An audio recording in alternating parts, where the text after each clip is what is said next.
All right, we're good. Okay. Well, good evening, everybody. I'd like to thank everyone for inviting me to speak to you tonight and for tuning in. So, if you don't know, I have written a book about this event called Man Failure: The Story of New Jersey's Deadliest Train Wreck.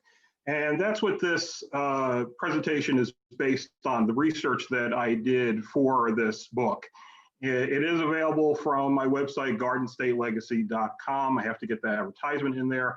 So I'm going to go to my share screen and we can begin the presentation proper. All right, so everybody should be seeing my screen. So as I said, I wrote this book about the train wreck, and in the process of doing the research, I had the opportunity to, my presentation is not advancing. So I've had this problem before where it takes it a moment to register. So we are experiencing technical difficulties. Please stand by. All right, let me try this again.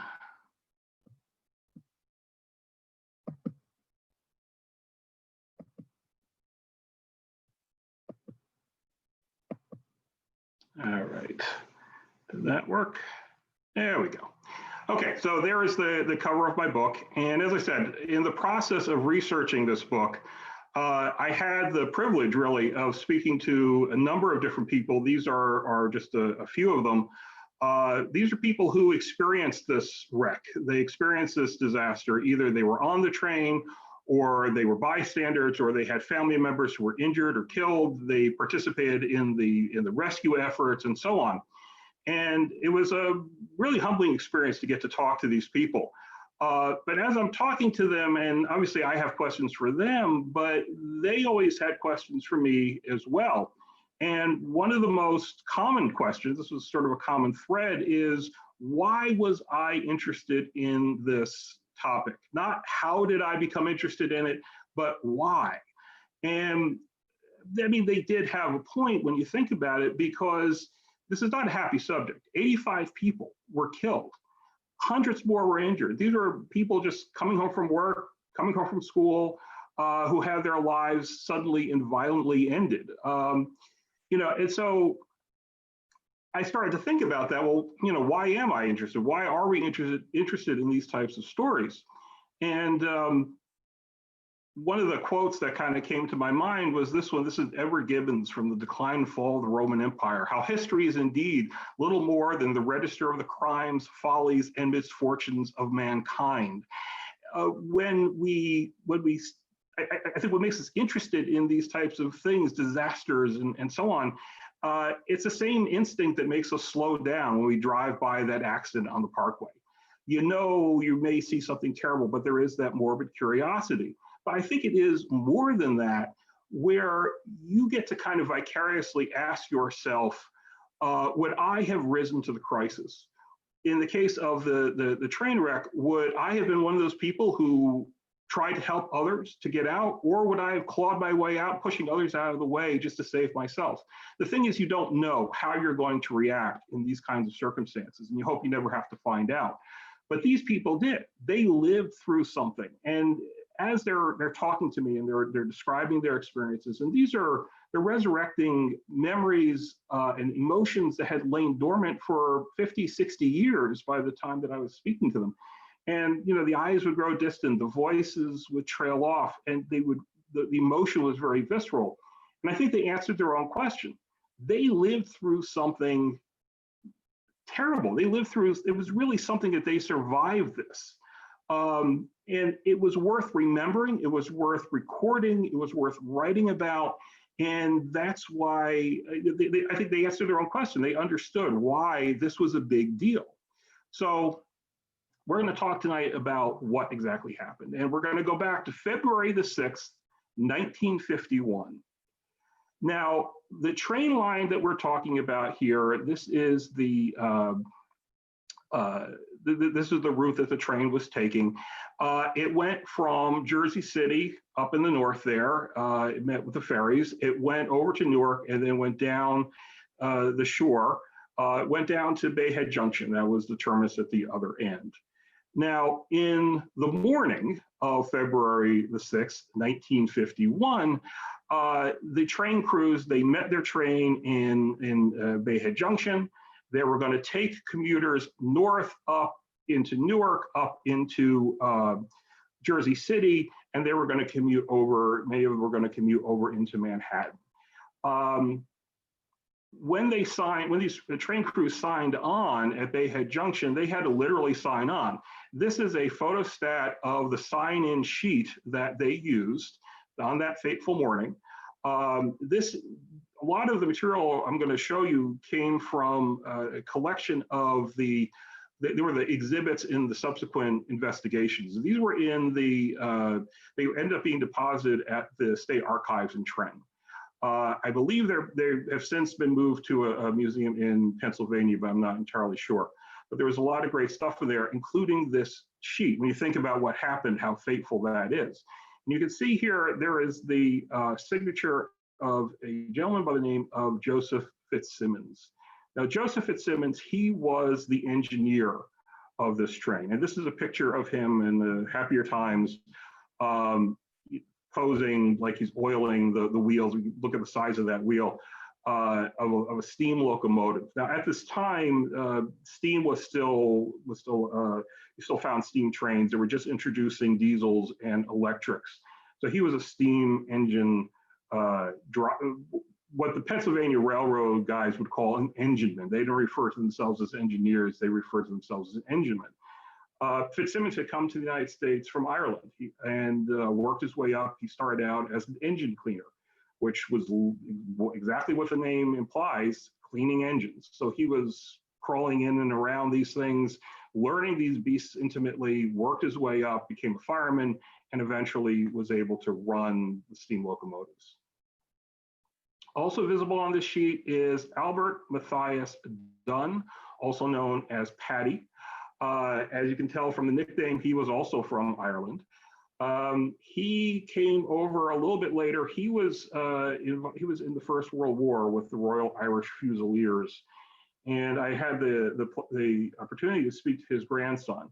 And he told me about how he was missing part of a thumb from an injury sustained during the war. He had been mustard gassed several times. He had shrapnel embedded in a knee so deep that they could not remove it. He met his eventual wife. She was a nurse at one of the hospitals that he was in. So he went through a lot, before this experience as well.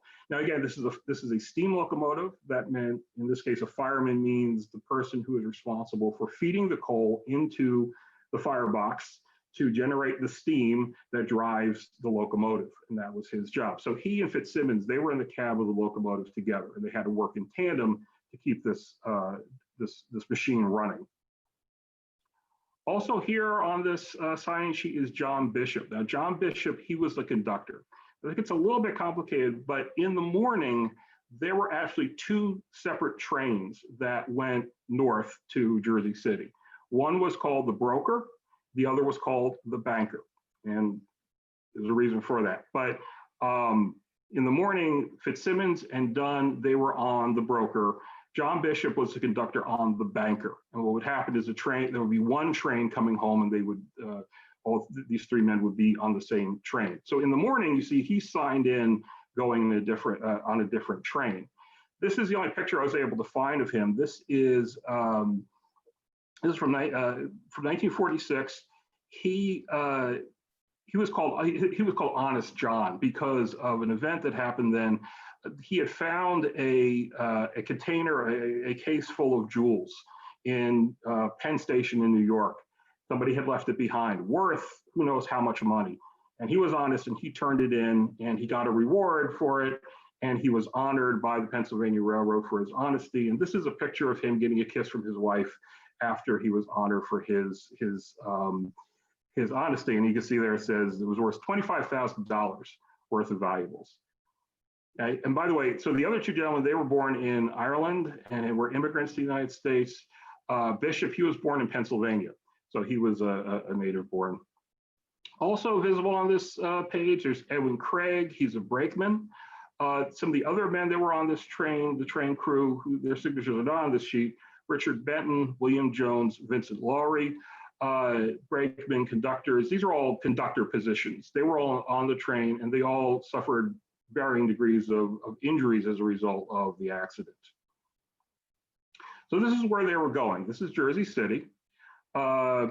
This lovely shed, train shed, this is where they were headed. And none of this is there anymore. This was all torn down in the 60s, although the Exchange Place Path Station is where all this used to be. The reason why they were terminating at this station in Jersey City was because of what was on the other side. These are the ferries that would take commuters into Lower Manhattan. There were a lot of different people on this that took these trains from all different walks of life, but a lot of them were bankers. They were stockbroker people working in the financial district in where these ferries communicated in Manhattan. And that's why the trains were known as the banker and the broker, reflecting the kind of people that were on these trains. And these were people who lived all along the shore communities in New Jersey, and they would commute every day. This was part of their commute, including the ferry ride. So once they were up there, once they were at Jersey City, they were basically on a layover, waiting for the trip back home, taking the commuters from New York and Newark and taking them back down and dropping them off at their homes along the shoreline there. And Fitzsimmons says he spent the time at a local YMCA. He took a shower, had some food, took care of the paperwork and other sundry things that needed taken care of as an engineer. And then in the evening, they had to reverse and take everyone home. And as I said, the banker and the broker at this point, they were combined into one train that was known as the broker. And this is why Bishop is now joining Fitzsimmons and Dunn for the return trip.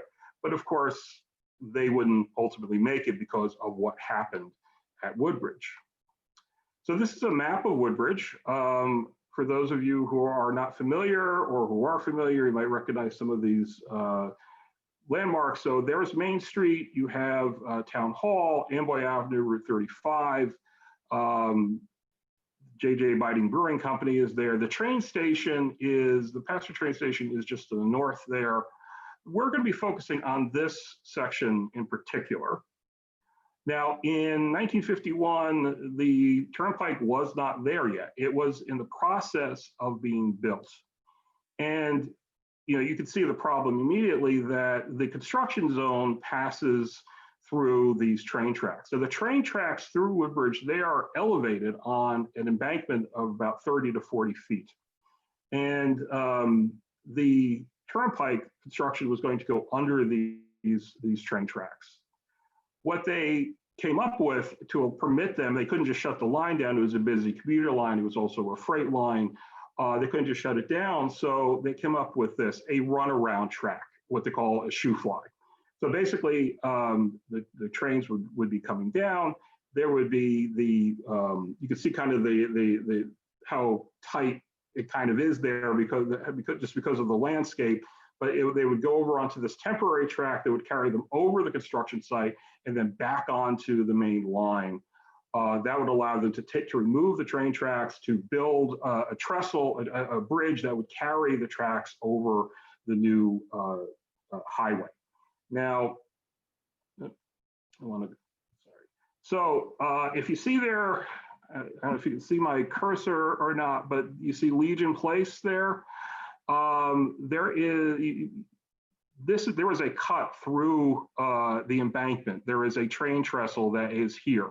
So in order to get the train tracks, the temporary tracks over, they had to also build a temporary trestle over Legion Place in this area here, and that's important to note. So obviously you need to let your train crews who are going through that area know when this temporary track is opened, because there are different rules now that are going to apply to how they go through this section of track. How do you do that? You do that through something called general orders.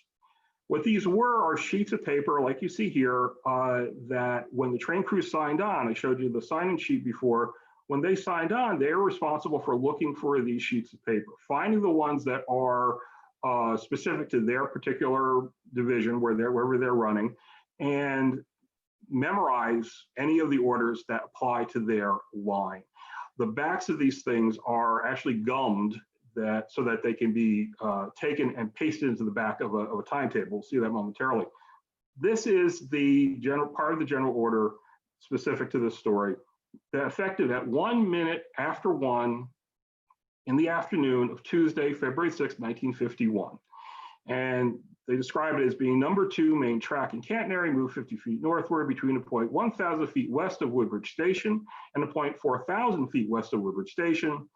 The important thing to remember here is trains and engines must not exceed a speed of 25 miles per hour between these points. I should point out that though the cardinal directions are north and south in Woodbridge, the railroad considers anything heading away from New York to be going west, anything heading into New York or towards New York to be going east. So that's why they refer to it as west.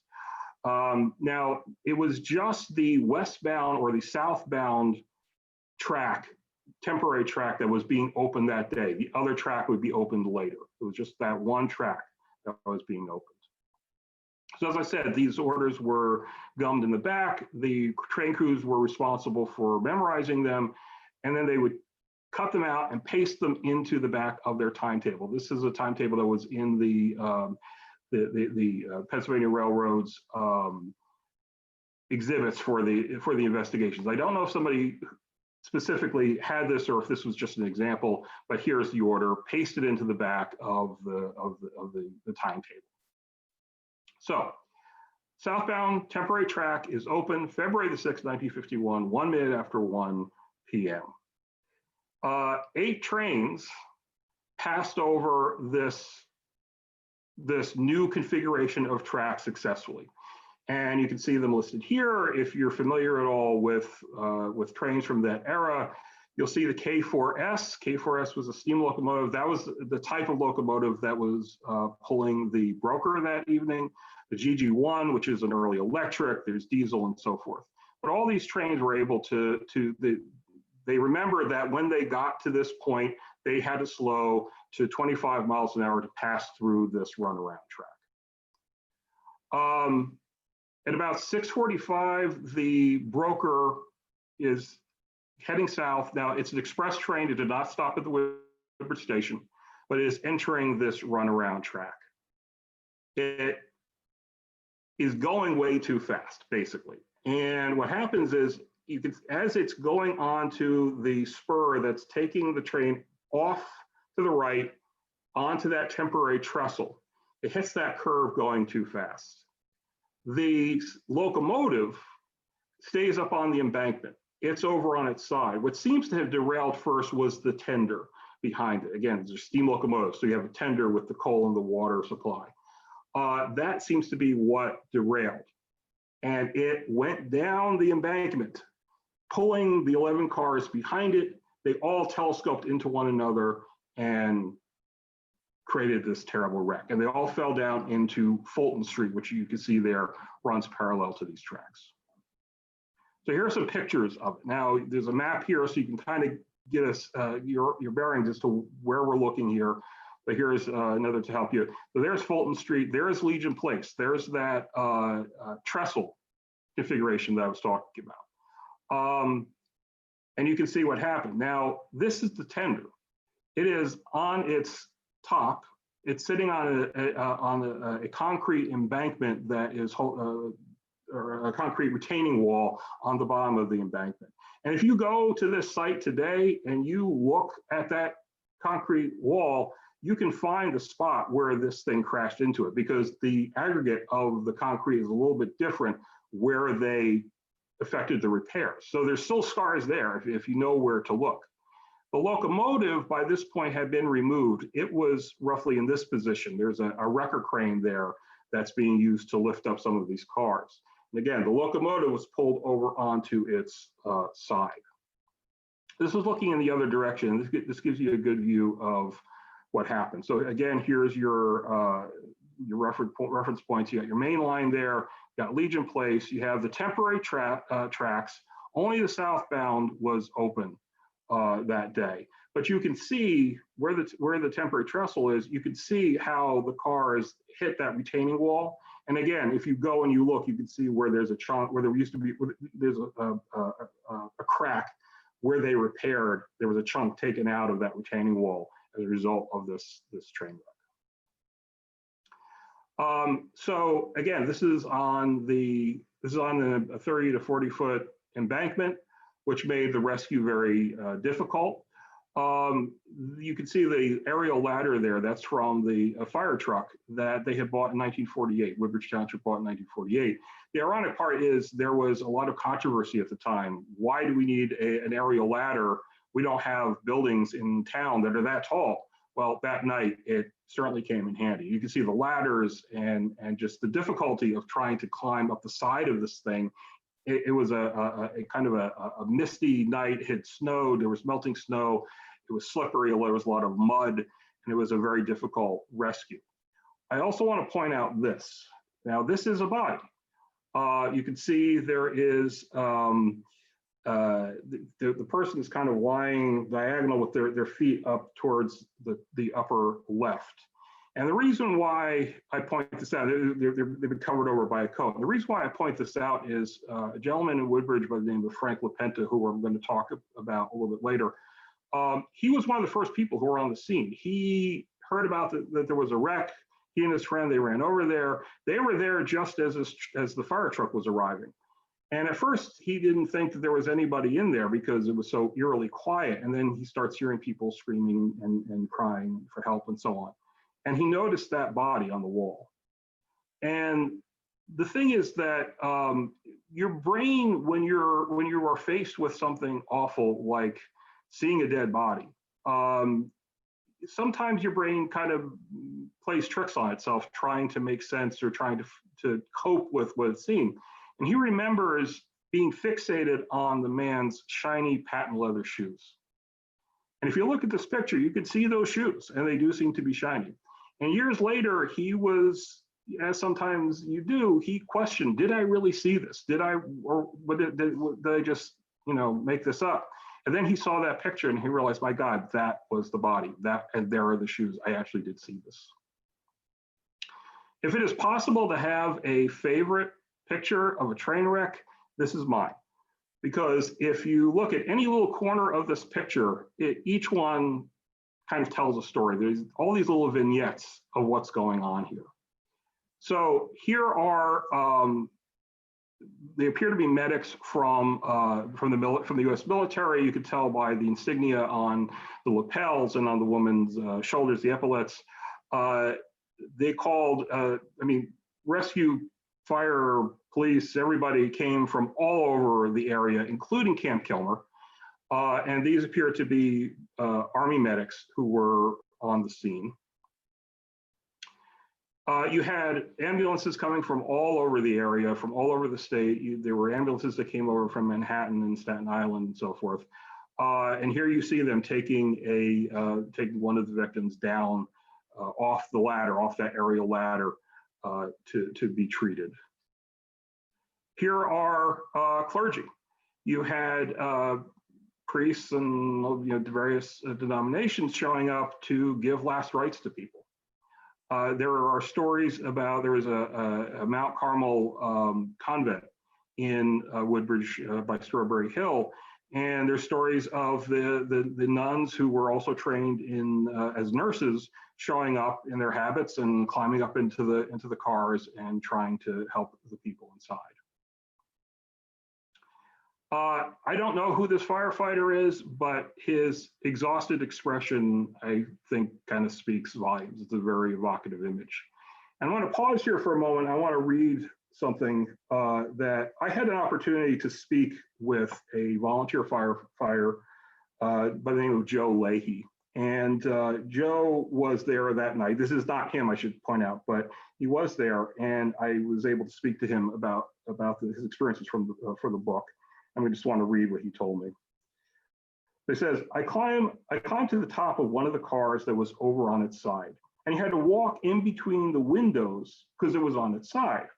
There was a woman. She got up and she was standing on top of the passenger car. I'll never forget it. She had the New York Journal newspaper under one arm and a Cushman's cake.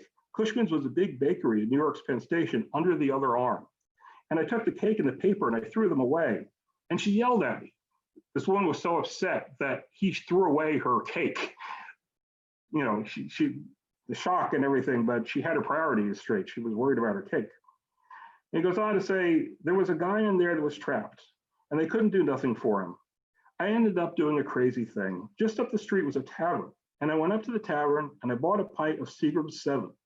And I went back up into the cars and I gave some of the guys in the cars a drink of whiskey. Mercy came in many forms that night. Now, in addition to the first responders who were there, if you remember from the map, you could see that the train wreck happened, many of the cars fell down into the street, into Fulton Street. So you had all these, this is a residential area, you had all these houses, and in the evening, all of a sudden, there is a train wreck literally on your front lawn. And a lot of the people, they threw open their homes, they took in the wounded. There's many stories of floors and upholstery being ruined by the mud and the blood of people passing through. They brewed gallons of coffee and made stacks of sandwiches for the rescue workers to keep them going through this grueling night.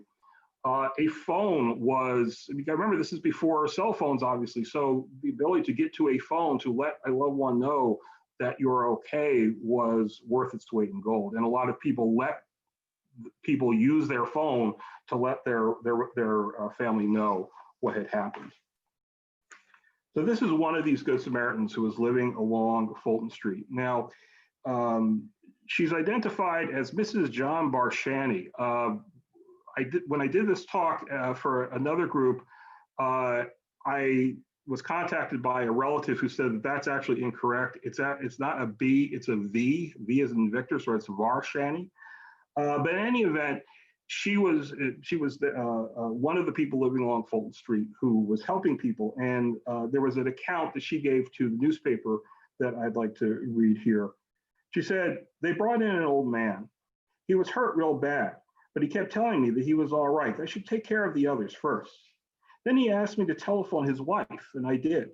He told me to tell her that he had just hurt his foot. He was brave, this old man, because he was hurt all over. His head was bleeding, and his arms and legs were hurt. A reporter described her brother-in-law, Lou Barshani, as, quote, this soldier who had gone through the hellfire of Normandy, who had watched amputations in the field, and he was white and shaking. I thought the war was bad, he told his sister-in-law, but this was the worst of all. Barshani's husband, John, he had come home from work to find his living room turned into a field hospital, the kind of place he had known all too well as a medic during the war. He walked upstairs, kissed his daughters, and placed wads of cotton in their ears so they could sleep, despite the roar of the power generators outside the window and the cries of the injured and the dying downstairs. Then he walked out the front door, climbed up the muddy embankment and into the crumpled coaches to join in the rescue. A lot of the people, the men who were there that evening, including those who were members of the fire department and the rescue squad, they were veterans. This is not long after the end of the Second World War.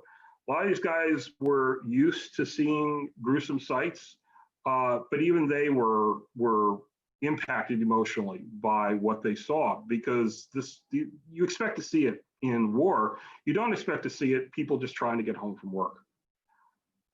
So this is the photo of Barbara Varshani with their daughters. This is in the New York World, Telegram, and Sun. And I always thought it's like she's smiling faintly, almost like just instinctually, that because somebody is taking her picture. So I had mentioned Frank LaPenta before. He was a gentleman who saw the body. He was a 19-year-old at the time, and so this was his experiences. Quote, I had just arrived home from work. I was parking my car in front of my mother's house on School Street in Woodbridge when I heard footsteps running up the street and someone was calling my name.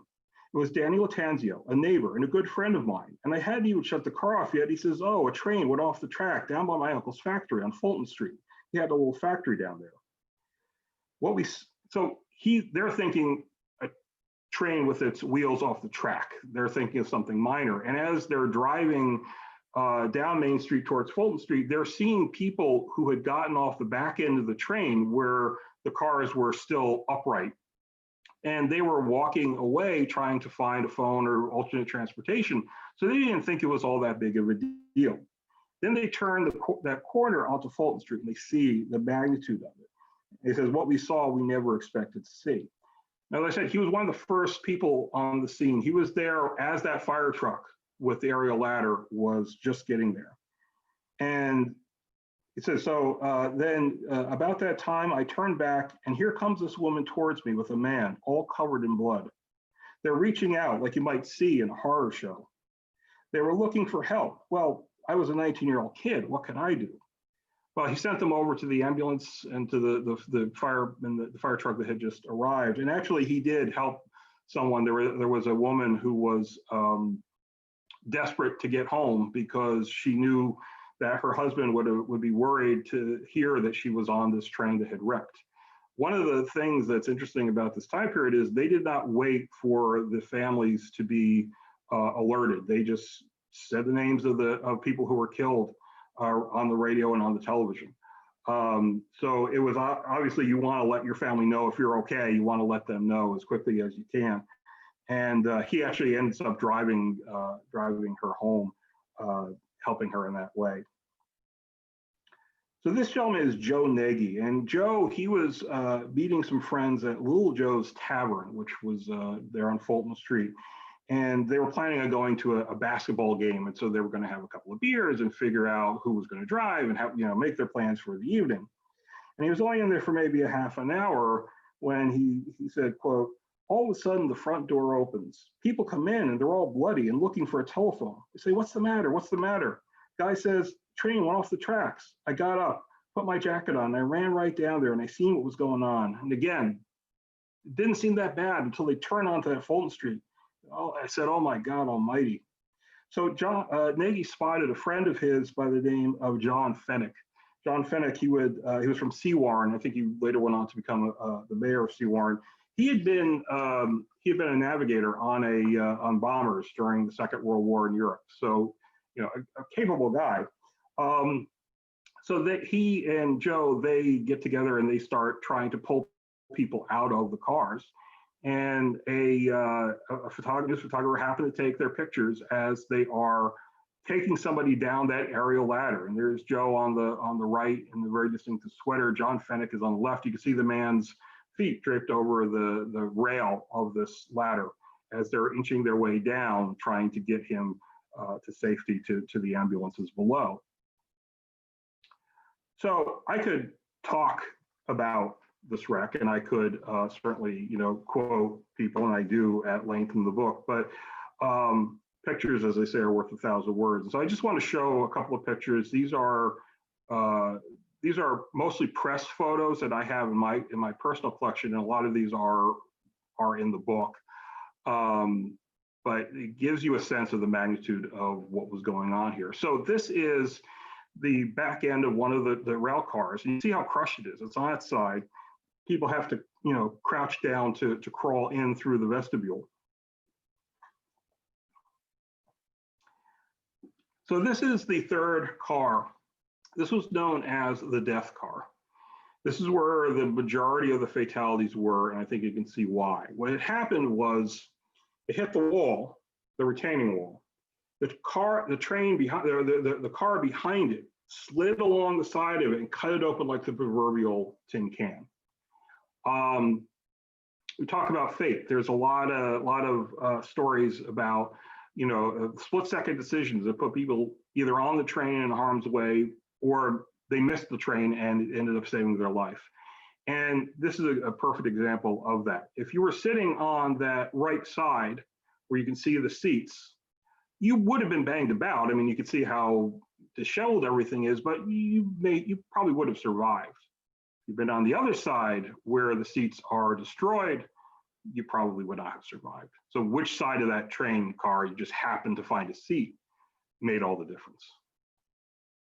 This is that car being righted afterwards, and you can see the damage. You can see the degree of the damage, and just you can feel viscerally almost the amount of energy and impact and violence that was involved in this accident.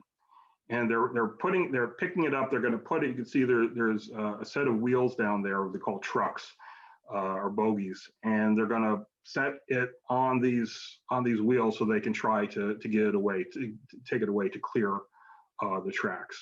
And if this looks familiar, it's because it's on the front cover of my book. It's like, even if I had a picture that was a lot gorier and stuff, I don't think it would be as much of a testament to the violence of this event as this picture. So I mentioned that there was the temporary trestle over Legion Place. This is that trestle. Now, when the wreck first occurred, a lot of people thought, oh, the trestle must have collapsed, because it was a temporary wood trestle. But as you can see, it is still there. What they did was, you can see there are the two sets of three very stout wood beams going across the span. They call them stringers. And you can see that all the supports, everything is still there. But what's missing are the train tracks. There are no tracks there. You can see the rails bent off. What had happened was, and people are sometimes surprised to hear this, the tracks were not fixed to the trestle. What they did was they cut notches in the bottom of the ties, the wood between the rails, also known as sleepers. They cut notches that would key over those stringers. Now, a train going 25 miles an hour, most of your weight, most of your force is going to be down, maybe a little bit of lateral movement. But if you're going 25 miles an hour, that's going to arrest that motion. And that's going to keep the train on the tracks. That's going to keep the tracks on the trestle. And as you can see here, the train was going so fast that the whole track structure lifted up and was swept off to the side. And all the timbers, the ties went flying. And you can see the rails bent and wrapped around like that. And there are stories of people who were in these particular cars. Remember, this was a misty, rainy night, and people look out the window of these cars and they see glistening below them, and they think, oh, I must be over a river. And in their desperation, they figure, I'll just jump out of this car and I'll land in a river and I'll be able to get away. Well, they're jumping onto wet pavement, asphalt pavement. So there were people who were injured trying to escape jumping onto the pavement out of these cars. So this is one of two color photos that I am aware of showing this wreck. This is taken a bit later. Most of it has been cleaned up at this point, but you can still see the cars here. This was taken by John Zopko. John Zopko is a rail fan. He has been taking pictures of trains for decades. He is still alive and still kicking and still taking pictures. And I'm using these images with his blessing. But you can see that classic Tuscan red, the color on those cars. And I also like that little green truck in the corner. But we're looking at this is Legion Place, the cut through the embankment. So among the people who were in hot demand that night were welders, because there was a lot of mangled metal that needed to be cut in order to extract both people who could be saved as well as bodies. And so this is one of those press photos that I have, and you can see they're trying to free. You can see there was a head there. I'm presuming this is a corpse, but they're trying to cut this victim out. And as if this picture wasn't dramatic enough, some overzealous photo editor painted in those sparks, those welders' sparks. But I also think it's funny you have the fireman there with the cigarette dangling out of his mouth. But this gentleman here, I had posted this picture on a Facebook group that I had that I still have in support of the book, and a woman recognized that this picture. She recognized this gentleman. And she said, "My God, that's my father." This is Ray Rulon, and this is another picture of him from a different angle. You can still see Sayreville Emergency Squad. Like I said, all from all over the area they came in. But Ray Rulon, he was a welder from Metuchen. He was one of the people who would come there. And his daughter, sorry, I'm just looking for Muriel Rulon Farino. She was the one who recognized him and told me that identified him.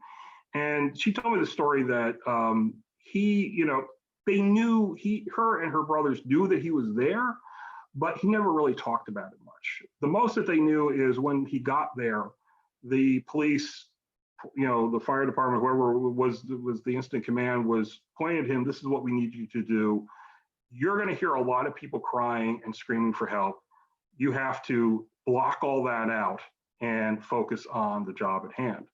And he was able to do that. Fortunately, but he did not talk about it. And you hear that a lot from certainly veterans of that period, but also a lot of the people who were involved with this wreck. They didn't really talk about it that much. They had been through a lot, but you just didn't do that. You didn't talk about your feelings, I guess. But she had never seen these pictures before, and I was able to share them with her and with her family. And this is Muriel with the pictures. I was able to scan them and give them to her. So her and her family now have this record of what he had done. When bodies were extracted out of the wreck, they were just left on the side of the road or on the side of the embankment. And this is there's several press photos that show this scene, and there's always this guy standing there with the pipe and the hat, and just kind of standing there rather casually. But they just left the bodies on the side of the road there. Eventually, they'd be taken to temporary morgues at the rescue squad and other places wherever they could find room. There are stories of them employing a brown wrapping paper to cover the bodies, just because it was handy. Shops had them, and you could just take long strips of it and use them to cover the bodies. People tend to remember that as being butcher's paper in a rather macabre way, but there's enough people who remember that there was this brown paper being used that the story seems to be true. Those who survived were taken to all the area hospitals. The Perth Amboy General Hospital was the largest, and they got the majority of the injured. I was able to speak to several of the nurses who were involved, who were taking care of the wounded, and they're in the book. So this is a picture I got, and this is one of the last pictures I was able to find of two survivors from the wreck. And the caption, the text on the back reads, "Bruised and hurt herself, Mrs. Jim Tully of Fairhaven, New Jersey, comforts her husband as he lies on a cot at Perth Amboy General Hospital to take care of the injured in the train wreck at Woodbridge, February 6th. More than 500 persons were injured, 74 are dead." Now, at the time that this caption was being written, it was 74. The death toll ultimately would reach 85. This remains the deadliest train wreck in New Jersey's history. It's deadliest post-war train wreck. It's in probably the top 4 or 5 in United States history. The only reason why there's ambiguity is there were things like avalanches and out west, where they really weren't sure how many people were on the train, and they never recovered bodies. So in any event, this remains the worst in New Jersey's history. This is the train, the locomotive. It is on, like I explained, it was on its right side. This is the cab. This is if you know anything about steam locomotives, you might be able to even recognize some of the levers and valves and things that are in there. This is where Joe Fitzsimmons and Albert Dunn were, and you could see how destroyed that cab is. This is the cab, this is the locomotive after it has been righted. I should add that this locomotive was put back into service. It was actually repaired and put back into service. And it lasted, I think, until 1954 or so, because Pennsylvania Railroad was phasing out steam. They were in favor of diesel and electric. But in a sense, this locomotive, this K4S locomotive, was a survivor of this wreck, at least for a little while. But again, you can see the immense amount of damage to that cab. And so what became of Joe Fitzsimmons? Well, Albert Dunn, unfortunately, he was killed. He was the only member of the train crew who was killed. And this is a picture of his grave. And you can see there his wife, Lillian, that was who he had met. She was the nurse who he had met when he was recovering from his injuries during the First World War. Joseph Fitzsimmons, he did survive. He had a very bad head injury, broken ribs, back problems, and so on. But he was able to crawl out of the wreckage, and he did survive. And this is a picture of him in the hospital there. And this is really the first look that the general public had of the engineer of the broker. And you can see just how forlorn and this man looks here. Now, obviously, there were a lot of investigations that were going to go on. Immediately, you had, in addition to the local police, you had the Middlesex County Prosecutor's Office, you had the Pennsylvania Railroad, their investigators, the FBI showed up just in case there was any kind of sabotage or any kind of criminal activity. This photo shows Joe Fitzsimmons in his hospital bed, excuse me, and he is surrounded by representatives of the main investigative bodies. So this is William J. Patterson. He was the head of the Interstate Commerce Commission. Now, even though the broker ran within New Jersey because it communicated with New York and was used as a means of commuting into New York, it fell under their purview. And so they were one of the bodies that did the investigation. Their investigation was fairly cursory. They just said, you know, all the evidence pointed to this train was going too fast. The prescribed speed was 25 miles an hour. There was no speedometer. There was no black box. They estimate it probably hit going somewhere between 40, 50 miles an hour. But they just said it was down to speed, and they just kind of left it at that.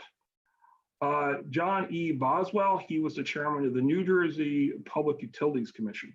And one of their responsibilities is also to investigate train wrecks, railroad accidents.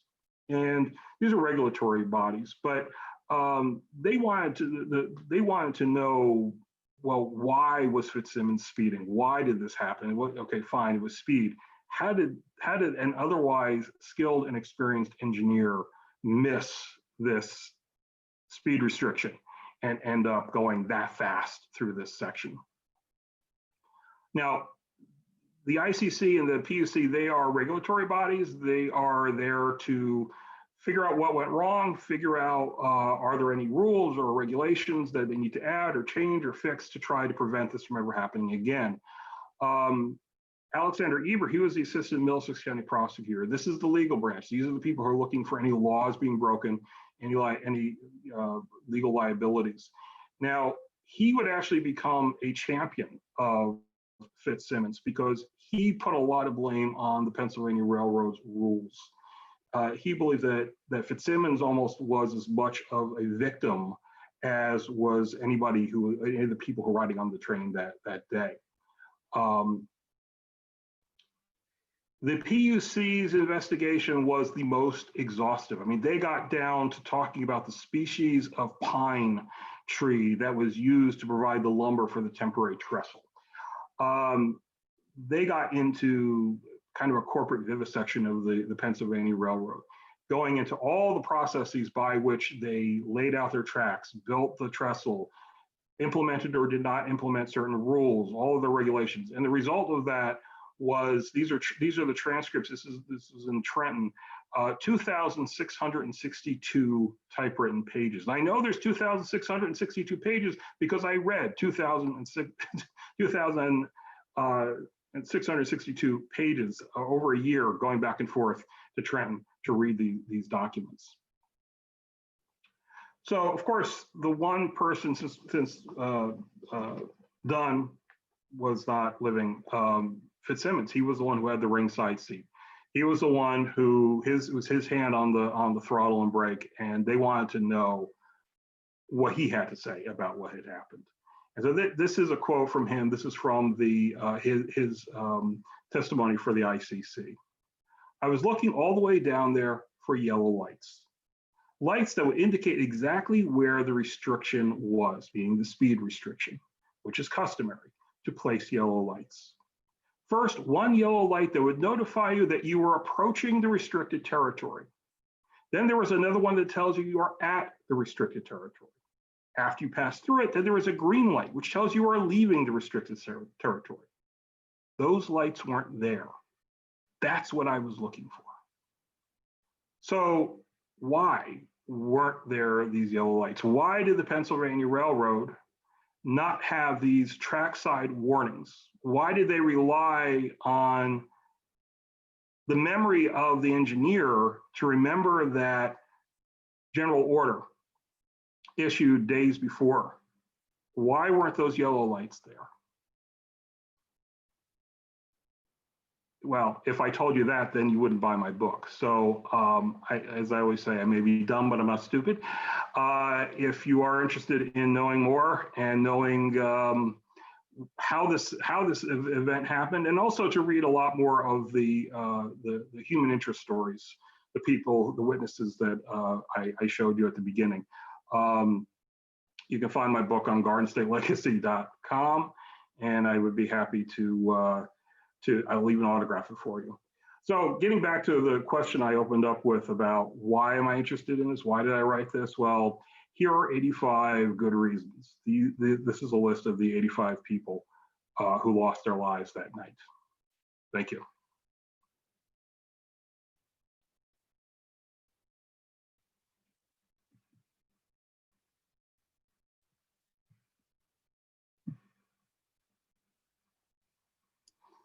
Well, that was really, thank you very much. Rich, I'm going to unmute you. Yes, I'm unmuted. Okay. Okay, so at this point, we'll open it up for questions. So if anybody has any questions for Gordon, now's the time to ask him. Thank you, Gordon. You'll have to unmute yourselves. Usually the mute button's on the bottom left of the screen. I'll start with a question, Gordon. Okay. The name of your book, Man Failure, without giving too much away, obviously I know you want people to read the book. Can you tell me the origin of the title? Sure. Man Failure is 1951 speak for what we would call human error. It's we used a gender neutral term, but back then they would call it man failure. And that phrase came up a lot in the investigations and so on, and it just kind of leaped out at me as a provocative name. People are going to wonder, why would I call it that? So yeah, I never heard that before. Thank you. Why? I have a question. Why were people on the ground injured or killed, not who weren't on the train? There is a story that I have not been able to substantiate completely. The rail car, the wheels on a rail car. Picture one of these passenger cars, and you have these what they call trucks. These sets of wheels on either end. These are not fixed to the body of the car. There's pins that come up, holes, and it rests on that because all the weight is down and left. So it's fine. It works. This is standard. But when those cars were hanging off the trestle and hanging off those the track, the rails that had come off, those trucks dropped off because there was nothing there to hold them. So they fell off. And there was stories that there was at least one person who may have been walking underneath the trestle at that moment and who was struck by one of these wheel sets and killed.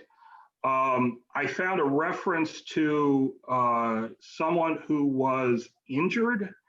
So there's kind of conflicting information as to who it was and whether they were actually just walking or not. But so that's the only one that I'm aware of. Other than that, all the injuries and fatalities were, on board the train. If someone was killed, wouldn't the family have notified somebody?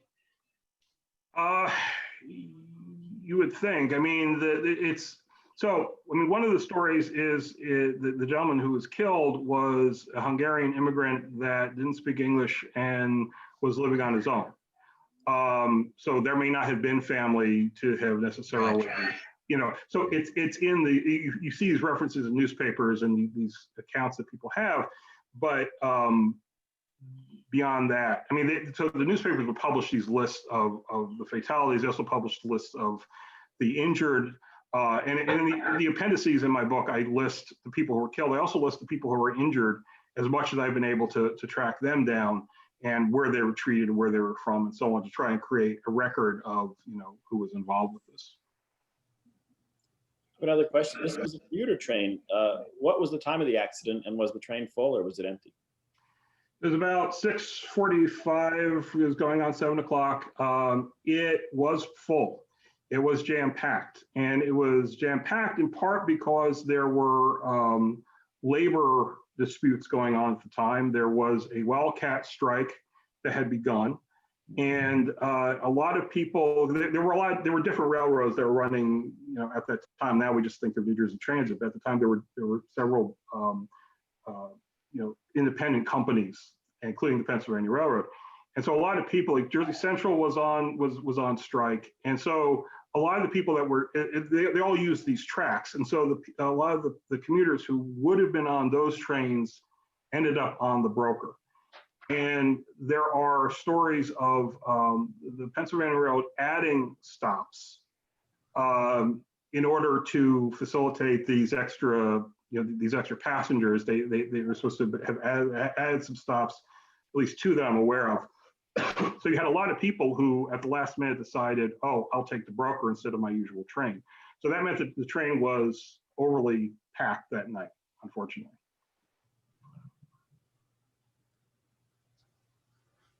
Okay, anybody else? I have one more.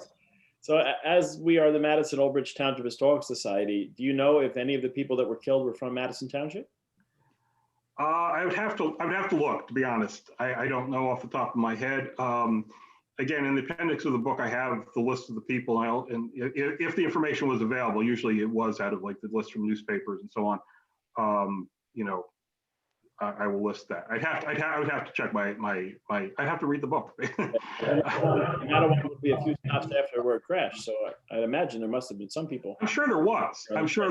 I mean, actually, I can email you later a list of the people who were from that area, because there may be people who are living there now who remember it, or who had relatives who were killed in it. I mean, there were communities along all along that shoreline, because so many people were taking those trains.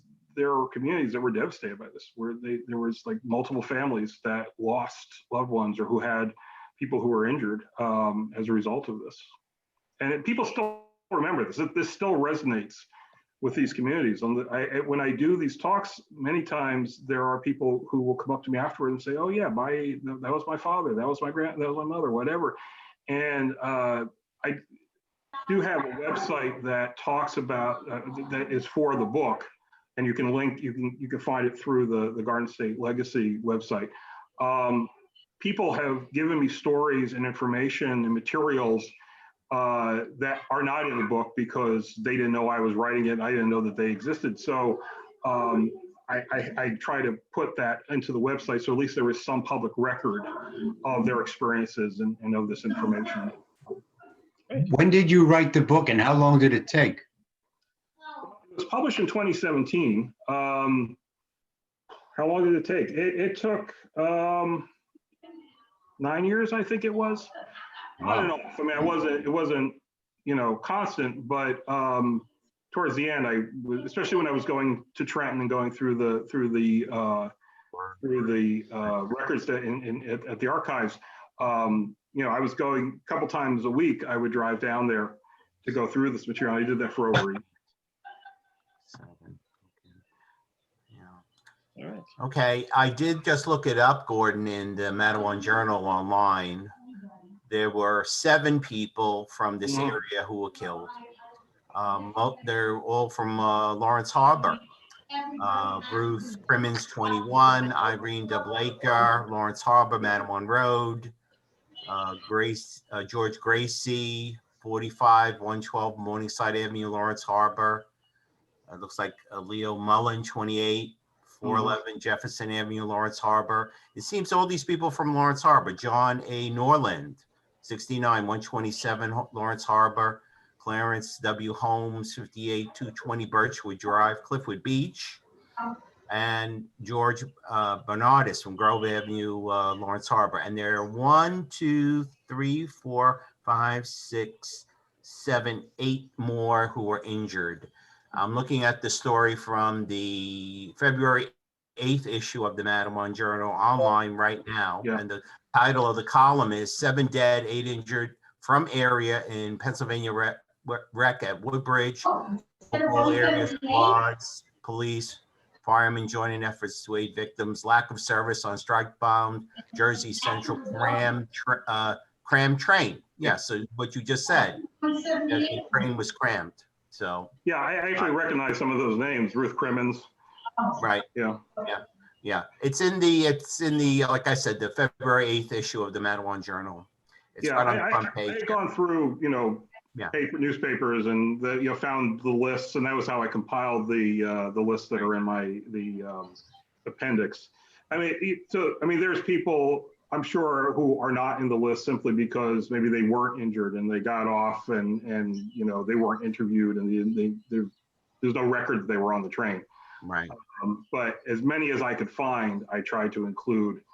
And as I said, people are still coming forward with stories, that I'm trying to add to the website. So, at least the information is out there. All right, very good. Okay, I keep getting. All right, well, Jeff, you see how quick I was? I got that. Very nice. Hey guys, I'm going to sign off. Gordon, that was very, very, very interesting. Thank you so much for the insight. I appreciate that. So good night, everybody. I'm going to run. I got another call coming through.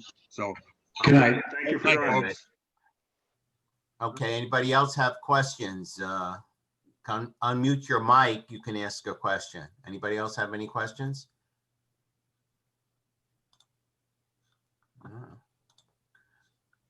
Okay. All right. Well, I guess not. Jeff, I think we can close the meeting then. Yes. Okay. Thank you very much, Gordon. That was really great. Very exciting. Very interesting kind of topic. Thank you for inviting me. I appreciate it. Thank you.